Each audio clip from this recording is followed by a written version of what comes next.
Today we're in part 3 of a 4-part series we've entitled Leading Through, and the subtitle, 3 Essentials for Navigating Uncertainty. Now, the past several months, I don't need to tell you this, have been challenging for all of us, but they've been brutal for some of us, right? They've been brutal financially, mentally, socially, relationally, and consequently, we're all trying to pick up the pieces and we're all trying to move forward the best that we can. But many of us are responsible for helping other people move forward as well. Family members, employees, team members, students. Perhaps you feel responsible for an entire community. So if you're a parent, a manager, a business owner, an executive, a teacher, a city or state official, people are looking to you for direction. They're looking to you for inspiration, and they're looking to us for hope. And I don't have to tell you this. You're a leader. Leading under normal conditions is tough enough. But leading people through what we've just experienced, not for the faint of heart. And I won't tell anyone if you won't. Nobody prepared us for this, right? We don't have all the answers, at least I don't, right? We don't always know what to do. And if you're like me, we're kind of making this up as we go along. I mean, these are uncertain times. But at some level, uncertainty is a permanent part of life. And to the point of this series, uncertainty is why the world needs leaders. It's why your family, it's why your company, it's why your city needs you. So in this series, we're discussing 3 essentials for leading through disruption and uncertainty. Now, these 3 leadership principles, they're always important, but in times like these, they're more important than ever. So we kick things off with a narrative from the Old Testament that kind of gave us the big picture as it relates to our roles as leaders.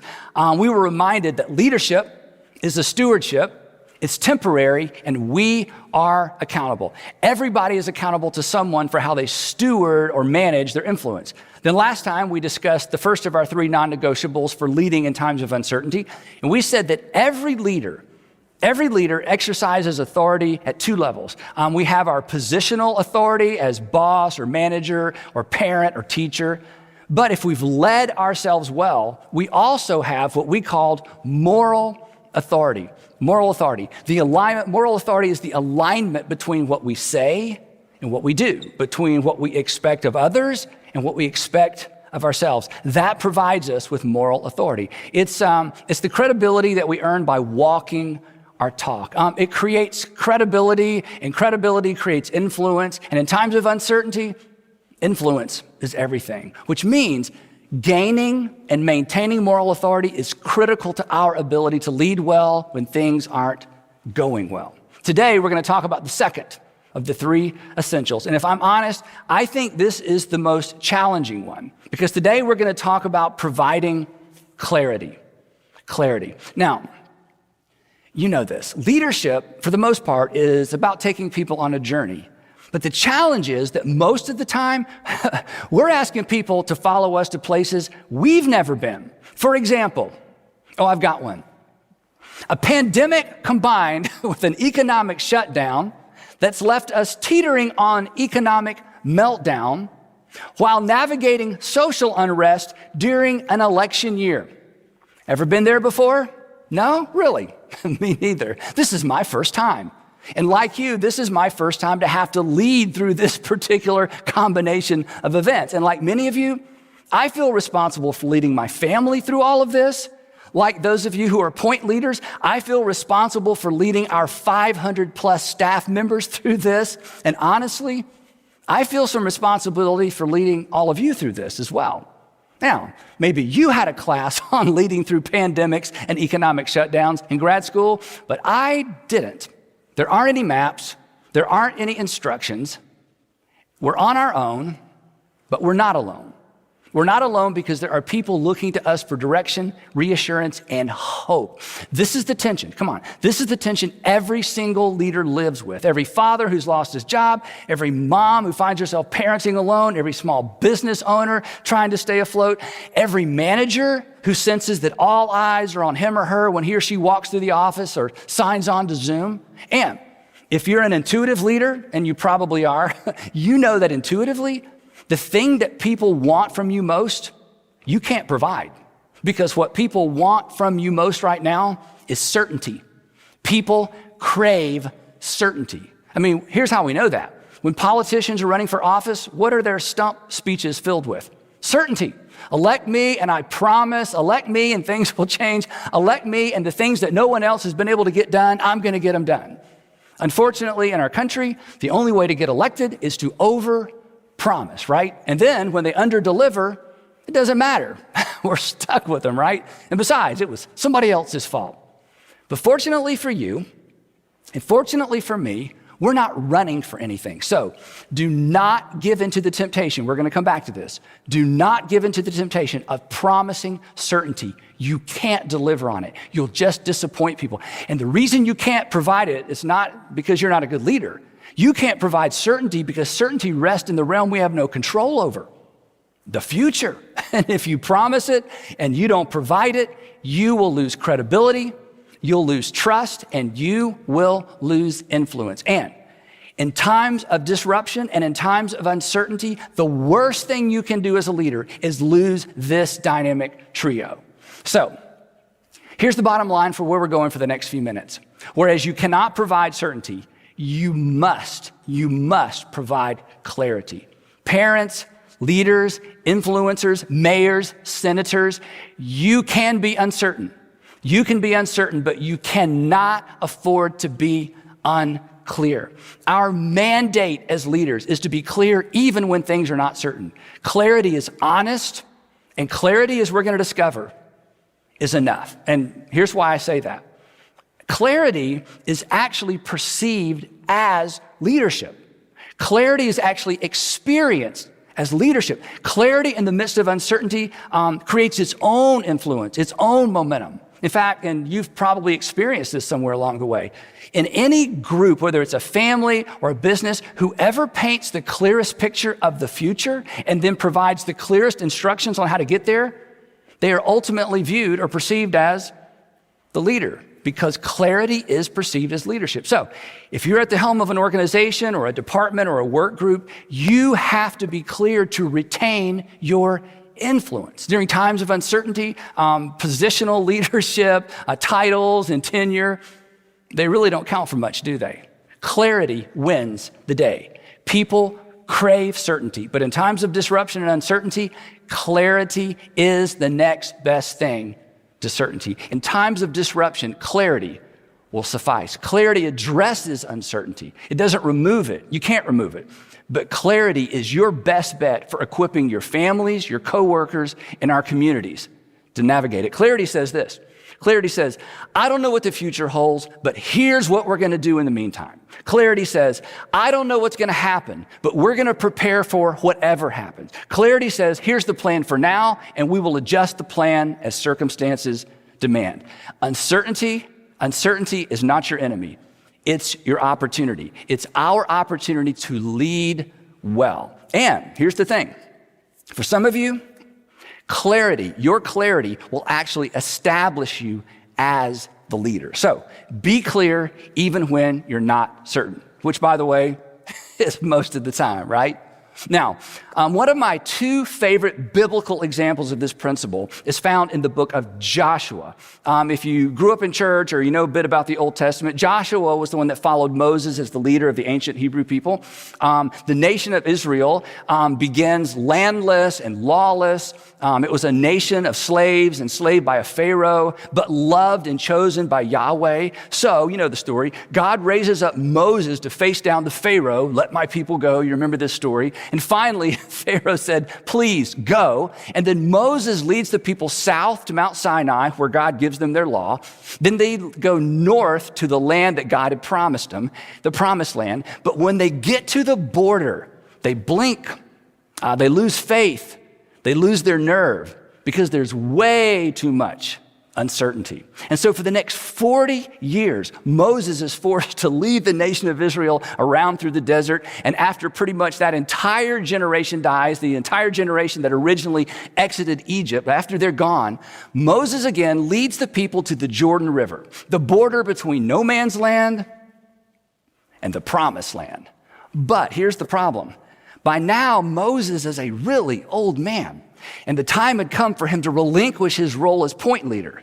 So as the nation prepares to cross the Jordan into the promised land, Moses hands the leadership baton off to Joshua. But there's a really big problem, and the problem is this. The leadership environment had changed dramatically. I mean, Moses had mentored and trained Joshua in the fine art of wandering. Every single leadership lesson that Moses handed down to Joshua, it was all related to successful wandering. For example, wandering 101, follow the cloud. Wandering 201, proper manna etiquette. Wandering 301, snake bite remedies. And it goes on and on and on. So when Joshua took over, the days of wandering were over. This was a new day. It was a brand new leadership context. They were transitioning from wandering to warring, from wandering around to settling down. So as Joshua, imagine this, as Joshua watches Moses, shuffle off to die, he felt completely overwhelmed. I mean, he was responsible for an entire nation, thousands of families. I mean, talk about uncertainty. So it's no wonder that Yahweh, their Lord, spoke these words to Joshua. These were such powerful, reassuring words. Here's what God says to Joshua as he stands there overwhelmed with this new responsibility and all of the uncertainty that came along with it. God said this, "Have I not commanded you, Joshua? Be strong and be courageous." Which I'm tempted to ask, can you really command someone to be strong? And can you command someone to be courageous? Well, apparently so. The implications are this: Joshua, behave courageously, lead courageously. Do not be afraid and do not be discouraged. Again, can you command someone not to be discouraged? Apparently so. To which Joshua probably thought, well, that's easy for you to say, Lord, right? But the reason God told Joshua not to be discouraged was because Joshua was discouraged. And I love the fact that God told Joshua not to be afraid because it's proof that Joshua was in fact afraid. And of course he was. This was new territory. I mean, literally and figuratively, right? Joshua had never done this before. Everything about this situation reeked of uncertainty. But the Lord wasn't through. And this next part would be repeated many centuries later to first century followers of Jesus, and apparently to us 21st century followers as well. This changes everything. For, he says, the reason you can be strong and courageous and the reason you do not have to be discouraged is because the Lord your God will be with you wherever you go. Don't miss this. The basis of Joshua's courage was not his ability to predict or forecast the future. And neither is yours. Moms, dads, owners, operators, the basis of his courage, the foundation of his leadership was the presence of God. Now, what happens next is one of the reasons this is one of my favorite stories as it relates to this principle. What happens next is so instructive. It is so relevant to all of us. Here's what Joshua did next. Look at this.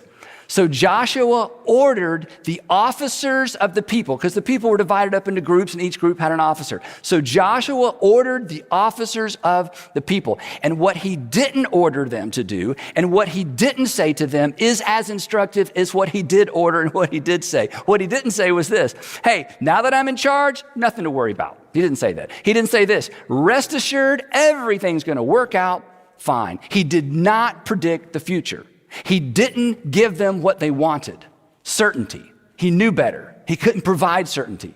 So, don't miss this. He provided the next best thing, clarity. He gave them something to do. He gave them something to do immediately. So Joshua ordered the officers of the people. He said, go through the camp and tell the people, get your provisions ready. And then he anchored their attention to the next thing they would do and exactly where they would do it. 3 days from now, this is so amazing. 3 days from now, you will cross the Jordan River right here to go in and to take possession of the land the Lord your God is giving you for your own. Now, it does not get any clearer or any more specific than that, right? I mean, it doesn't get any clearer than that. Collect your stuff. Pack some lunches in 3 days, not 1 day, not 2 days, not 4 days. In 3 days, we are crossing the Jordan River, and we are crossing the Jordan River right here. Now, of course, they're thinking, wait a minute, wait. How are we going to get all these people across the Jordan River? Joshua's like, hey, in 3 days, show up right here. We're crossing the river. Yeah, but once we're across the river, what are we going to do then? Hey, 3 days, show up. We're crossing the Jordan River. Our parents and our grandparents said there are giants in the land, to which Joshua would have replied, look, pack your stuff. In 3 days, we're crossing the Jordan River, and we're crossing the Jordan River right here. Clarity in the face of overwhelming uncertainty. Everybody knew their assignment. Everybody knew the time frame, and everybody knew what to do next. But nobody knew what was going to happen, including Joshua, including you, right? It's like driving on a deserted road late at night, and the only way to know what's up ahead is to keep driving. It's like driving on a deserted road at night with your headlights on, and the only way to know what's up ahead is to keep moving forward. That's your job. That's my job. My friends, that is leadership. And during times of uncertainty, that kind of clarity is more important than ever, because if you are unable, or if you are unwilling to be clear when things are uncertain, you will contribute to the uncertainty. In times of disruption, people need to know that somebody has a plan. And if that somebody is you, give people something to do, give them something to do now, and give them something to do next. Don't pretend. This is huge. Don't pretend you know more than you do. It's always tempting as a leader to pretend that we know more than we do, right? When people are looking to you for hope, it's always tempting to pretend, right? That's always a mistake. Don't pretend. You're not a leader. You're not a leader because you know everything. Omniscience is not a prerequisite to leadership or parenting, although in parenting it would certainly come in handy sometimes, right? But clarity is an essential. Be honest and hopeful. Be honest and hopeful. You can be honest about what you don't know and clear at the same time. Besides, the sharp people around you, come on, they're going to know when you're bluffing. Pretend to know more than you do, and you will lose credibility. And again, that's the last thing you want to lose when trying to navigate your family, your community, the folks at work through a season of uncertainty. The truth is, pretending always erodes credibility quicker than admitting you don't know. Pretending always erodes credibility quicker than even admitting that you don't know. Uncertainty exposes a lack of knowledge, but pretending exposes a lack of character. Pretending to know when you don't know is a sign of insecurity. Saying, I don't know, when you don't know, that's good leadership. In fact, you actually gain rather than lose. And by expressing your lack of certainty, you give the people around you permission to do the same thing.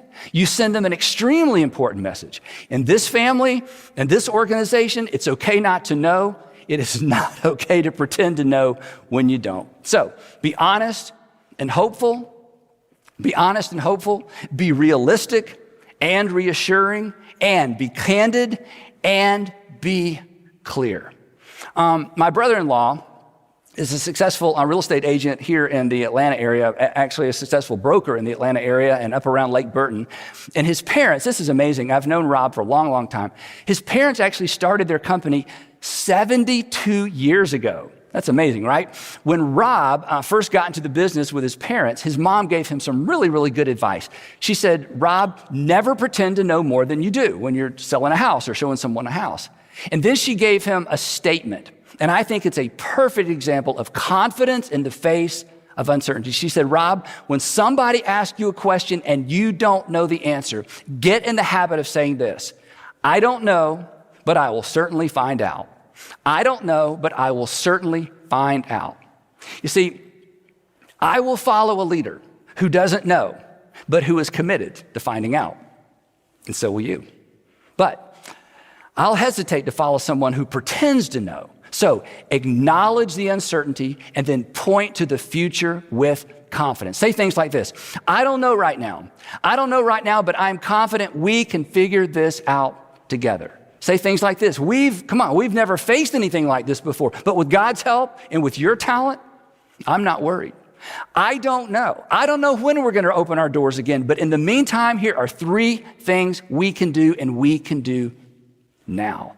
Our role as leaders, our role as leaders is to do all we can to ensure the people around us who are following us don't lose hope, that they don't despair. But at the same time, we have to refuse to pull any punches as it relates to the reality that we're in, the reality of the situation. We have to face, as we've talked about before, the brutal facts. And that's difficult.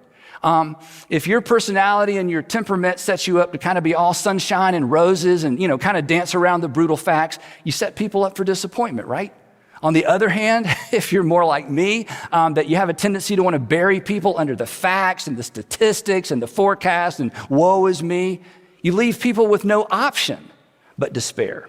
But if we will stand in the middle, if we're willing to rein in that part of our temperament and our personalities that tends to go one way or the other and offer hope rooted in reality, then you've done your family, you've done your community a great service. You've led well. You've provided clarity in the midst of uncertainty. So face the brutal facts and then give people something to do. Be clear even when you're not certain. And one last thing on this.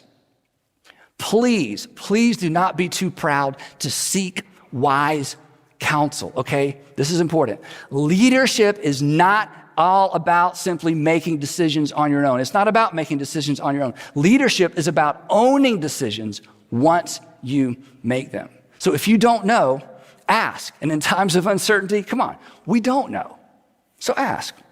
In 1995, after Sandra and I decided that we wanted to stay in the Atlanta area and start a new church, I went to see my friend Ron Blue to get his advice. Now, I've mentioned Ron before in this series, and one of the reasons I chose Ron is because he knows the right and oftentimes inconvenient, uncomfortable questions to ask. So after I went through my spiel about why I wanted to start a new church in a town full of churches, he looked at me and he smiled and he said 3 words that, these were the 3 words that I needed most to hear. Here's what he said. I'll never forget this. He smiled, he looked at me and he said, "Andy, that's good thinking. That's good thinking." And I can't tell you what those words did for me in that moment.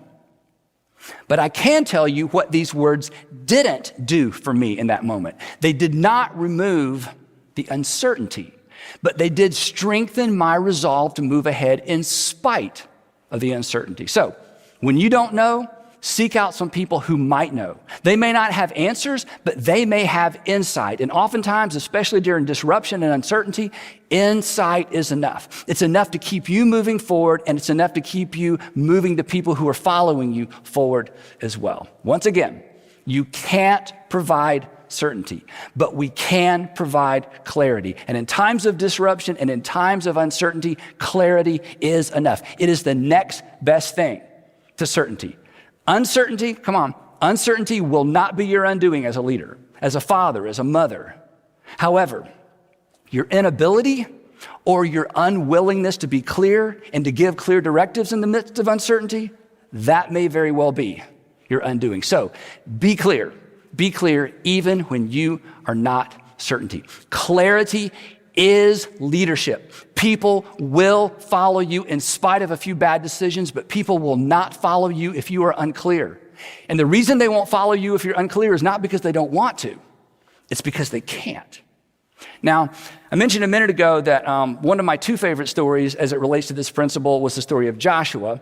I'd like to close with my other favorite story as it relates to this principle. This one is more familiar. After Jesus rose from the dead, there was still a great deal of confusion and uncertainty about what would come next. In fact, his disciples straight up asked him, "What's coming next? Are you going to establish a kingdom? Is this the thing we've all been waiting for? Is this the fulfillment of Old Testament prophecies? What's next?" And from our vantage point, if you think about it, from our vantage point, we can understand how it would have been impossible. It would have been impossible for Jesus to explain what came next. So instead, he gave them something to do. And they did it. And we are the result of it. They moved forward in spite of unimaginable uncertainty, fueled by these parting words of Jesus. And here's the thing. This is so emotional for me.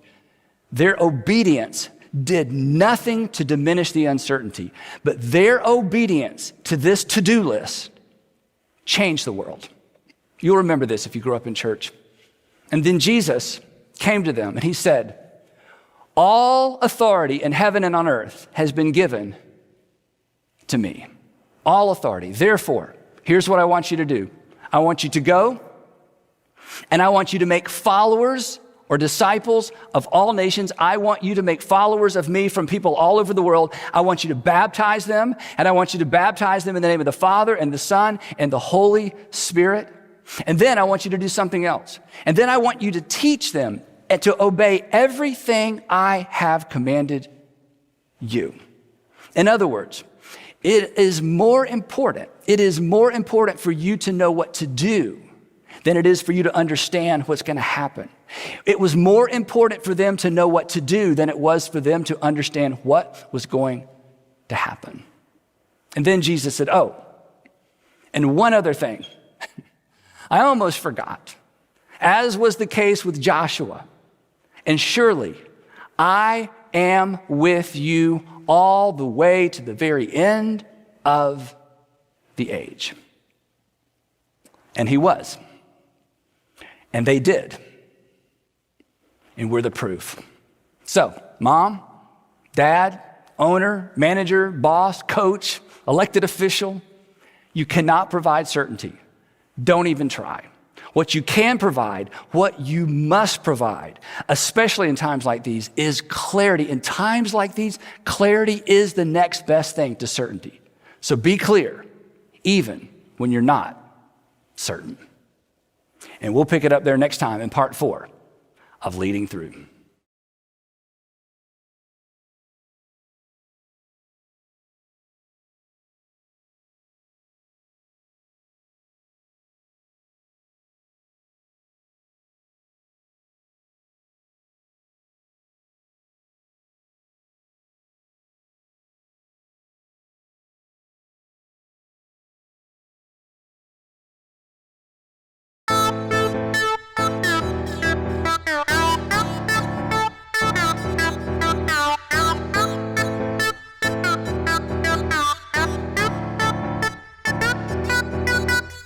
Hey, brandy baby in the high heel on. You give me forever. I life never ever know. You are sure to brought us up. Love last. I like the fruit up. Your walk, your talk, your dress. I feel so forever from my little crowd. You freak you. I'll be my car and we in the town. Just kiss me baby and tell me try that you the one for me. The way you make me feel, the way you make me feel, you really turn me on. You really turn me on. You knock me up off my feet. My lonely days are gone. Yeah.